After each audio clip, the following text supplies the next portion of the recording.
everyone. I'm here at PAX Prime 2015. I just had a chance to play Warhammer End Times Vermintide from Fat Shark over in Sweden. I'm here with Liam. How's it going, Liam? Hey man, it's really good to be here and good to meet you guys. You're my co-op partner. We had some victory, some failure, as is the case in these co-op games. So for folks who haven't heard of Vermintide, what is it? Warhammer Vermintide is a first-person co-op game. We've put a lot of focus into the melee combat in this one, and it's set during the Warhammer Fantasy, during the End Times. So the End Times is like an apocalyptic event in the Warhammer universe. We're trying to show that off in a great co-op game. And of course, Vermintide, you guys have talked publicly about how it's inspired by Left 4 Dead. Can you talk about how that's represented and why you chose that template for the Warhammer license? Sure. I mean, in a lot of ways, Left 4 Dead, I think, set the bar for co-op games. They really showed a lot of things, how you can make a great co-op experience, how you can make it so you play with your friends properly. And so we learned a lot from that game. We felt like that formula just hasn't been done a lot since then. So we wanted to take our chances and build something like that. And also, like, looking at us as a company, we've done a lot of melee games in the past. So we felt like we wanted to try a first-person game with melee. Yeah, and of course, that is a very unique thing. I mean, melee is very simple in the Left 4 Dead franchise. Can you talk about some of the maneuvers and techniques? You have different weapons you can equip on different characters. Can you dig into that system?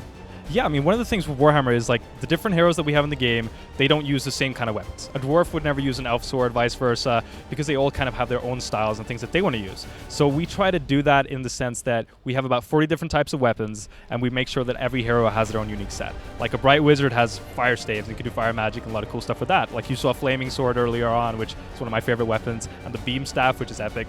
On the other side, you have, like, the dwarf, which has a shield and an axe combo maybe, or you can use, like, heavier hammers with the Empire Soldier. You've got a bit of everything for the different heroes, and it's really important for us that they can feel distinct but still be tailored in any kind of playstyle. So regardless of which hero you're playing, you should be able to play them tanky or more like an assassin or whatever you personally want to do. And one of the unique things about Vermintide, of course, is the loot system, where as you play and as you complete missions successfully, you're going to get loot drops. Can you talk about how that works?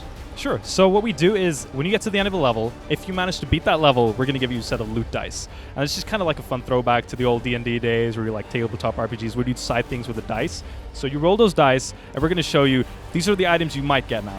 Roll the dice, depending on how that goes, it's going to go up, okay, you got this one. Like, you got this rarity of an item right now, and that's what you get. So it's not determined by who kills the most enemies or like how you did in that sense. It's all a little bit of random. But we do have objectives in the missions, like side objectives you can do to give a little bit of a better chance to get that good loot.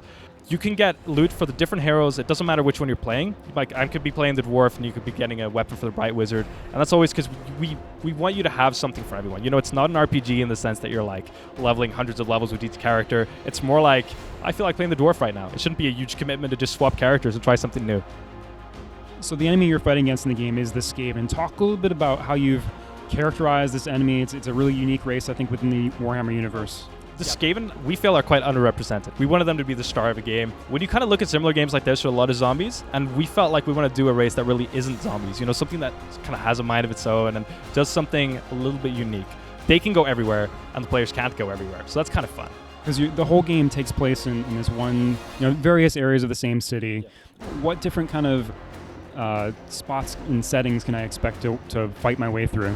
Right, yeah, so we set it in Noobstrike, and it's kind of like a famous city in the world. It's been around for a long time. If you played like the old Warhammer Fantasy Battle stuff, there are some adventures there. And it has some iconic locations like the Manus Tower, which you see in the first level. We also kind of take you up on the city walls. We'll take you into outside the forest. We actually let you go down in the Skaven territory as well, down in their tunnels and like the Under Empire. Sounds good. Well, Liam, it's definitely one of the best things I've played at PAX so far. Really interesting.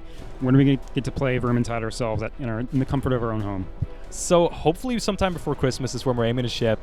We are publishing the game ourselves, and we really want to make sure that it's done before it comes out. So as soon as we know that we can release at a certain date, we'll announce it for you guys. Until then, when it's done. Thanks, and good luck on development.